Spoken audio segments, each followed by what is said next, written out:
Hey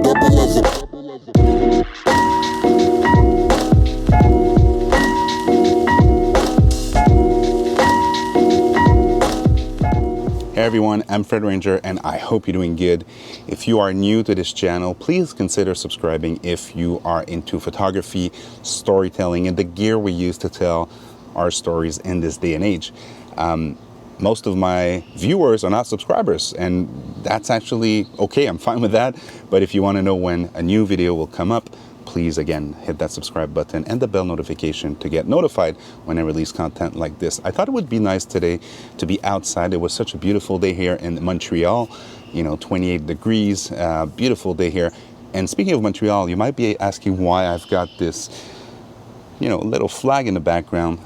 It's the Montreal Canadian flags. We are in full Go Habs Go mode here, and for those in the UK and in Europe, Montreal Canadiens is our hockey team, our professional hockey team, and we are advancing to the third round of the playoffs, which is a bit unusual for our team over the past few years.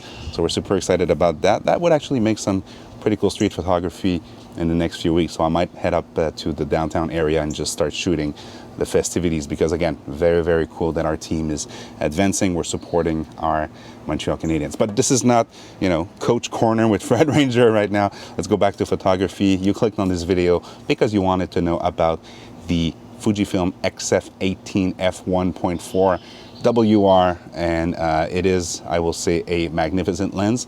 I want to tell you that the Fujifilm Canada did send me a review unit. I tested it for a month, so I wanted to wait and to test it out before giving you my feedback on it. But today I'm going to show you some images that I took over a hike that I went to last week with my girlfriend and my dog. So you'll see a real life review of this lens, and maybe we go back to the studio afterwards and we talk about some of the images and more feedback on this actual lens. I tested it with the Fujifilm X Pro 3, which I think is very well suited for a lens like that.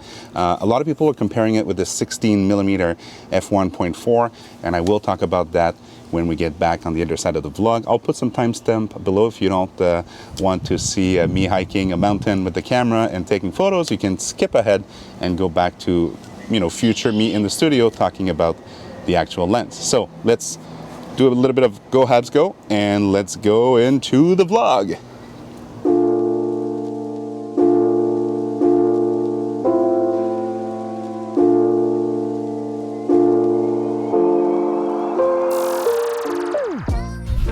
We are ready to go on a little hike at Mont Pinnacle, here in Quebec. So it's a beautiful day, a little bit overcast. It's hot, but we'll be testing the Fujifilm 18mm 1.4. I thought it would be a nice way to test it, maybe take some shots at the top. Let's see what we get. Ready? Billy is ready? Billy? Billy is ready. Ready? Okay. Let's do it.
Finished the hike.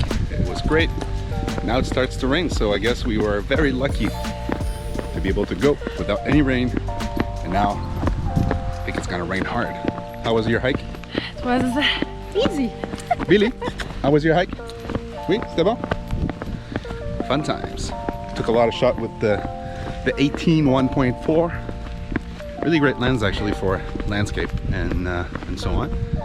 So we're gonna see if we got any good shots. See you in the studio. Bye. Okay, so we are back into the studio. So I'm going to be looking at a few files that I think are really representative of what that lens can do. I'll go over some of the specs and not the specs, but actually the features that I really like about this lens. First off, I did a little select here, and I want to show you how, wide that wide angle is. I mean, you can do some cool stuff like blurring the foreground and having the focus in the middle ground, and having some nice little effects like that. So if we funnel through some of the photos that I took that day, I mean, this dog was super funny. That's a bit out of focus, but again, it shows the environment in which you're taking your photos. Really like these guys on the scooter. They're a bit blurry because I was like just pulling up the camera off the car very fast, but I mean, this is a great shot. I mean, if you want an establishing shot of somebody in a forest or any similar situation, you'll be able to capture a lot into the image.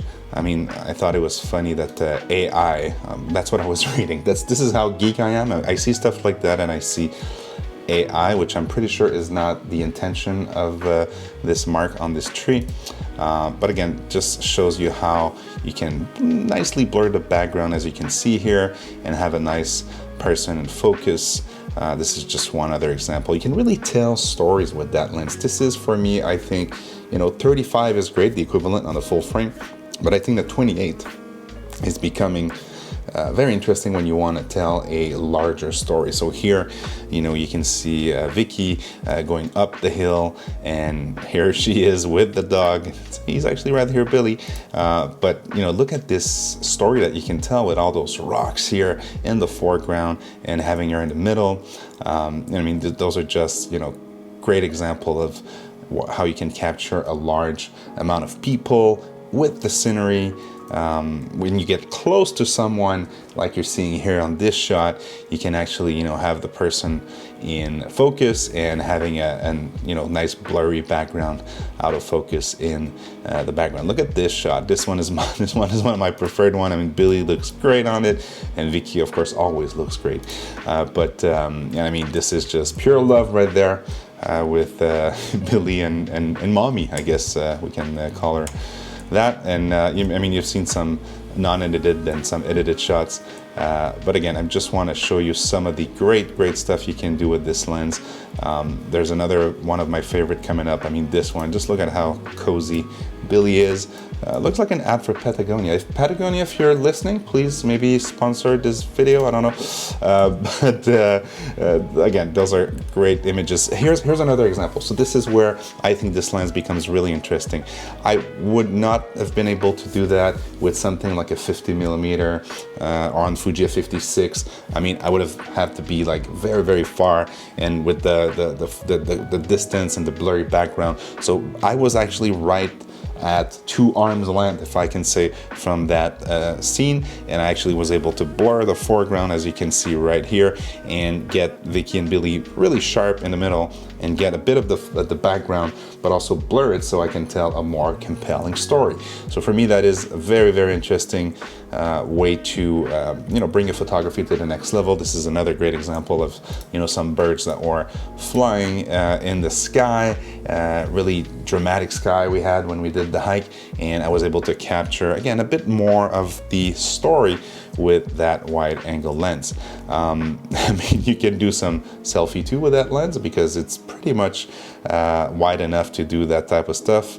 I wouldn't recommend doing it on an X Pro 3 like I did, because you don't know who's in focus and who's not. But I mean, just look at this. This is just some of my favorite shots right here. Look at the detail of that 18mm from Fuji, but also how you can blur the background. As you can tell, I really like to tell my stories with a subject in the foreground and in the background. Look at Billy here in the car waiting for Mommy. Here was just playing This Is Me with the lens. So I had a great time playing with that lens. So I think this lens is for anyone who is in storytelling, documentary photography. You can even do portraits with that. You know, you don't have to follow the photography rules that you need a 56mm to take portraits. I mean, I've shown you some pretty good example here of what you can do with this lens. So I encourage you to check it out. Go rent it if you like it on your X Pro 3 or XT4 or whatever camera you're using on the Fuji system. You might as well just buy it in the end. Some people are asking about the comparison with the 16. The 16 for me, it's the older mechanism when it comes to focusing, so you're gonna hear it more when you do video work, but it's still a great lens. For me, the 18 is the perfect focal length when it comes to street photography. I find the 16 to be a little bit more on the wider side, maybe too much for me, but the 18 is better corrected. So for me, all the way the 18 for street photography, travel photography. I am keeping my 16mm. I love it. I actually use it. I just tell you it's not the perfect lens for video, but I use external mics, so I don't care about the noise. It is my preferred lens for video. So sometimes, you have to contradict yourself to be able to know what gear is the best for what type of mandate and what type of projects you are filming. So basically, that's my review of the 18mm f1.4 weather-resistant Fuji non-lens. If you have any questions about it, please ask them down below. I've been Fred Ranger. Please enjoy life, be happy, and enjoy your wide-angle lens. Cheers.